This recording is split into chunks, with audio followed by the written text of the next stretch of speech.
Hello friends, কেমন আছো তোমরা? এই ব্লগটা ছিল কালকে বিকেলে।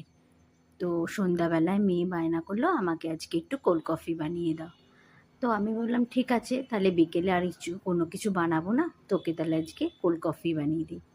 কোল্ড কফির ভিডিও যদিও আমি অনেকবার তোমাদের সঙ্গে শেয়ার করেছি, তো তাও আমি ভাবলাম যে আজকে কোল্ড কফি বানাতে বানাতে তোমাদের সঙ্গে একটু গল্প করে নিই।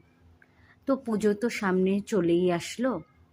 সব রাস্তায় বেরোলে এখন প্যান্ডেলগুলো দেখলে সত্যি পুজো পুজো একটা মনেই হয়।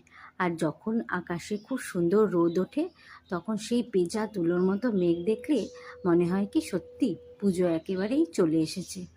কিন্তু তবুও মাঝে মাঝে তো বৃষ্টি হয়। তো ঠিক আছে, তো তোমাদের তো নিশ্চয়ই পুজোর সব কমপ্লিট শপিং করা। তো তোমাদের সবার কি শপিং কমপ্লিট হয়ে গেছে, না কিছু কিছু বাকি আছে? আমাকে কমেন্ট করে জানিও।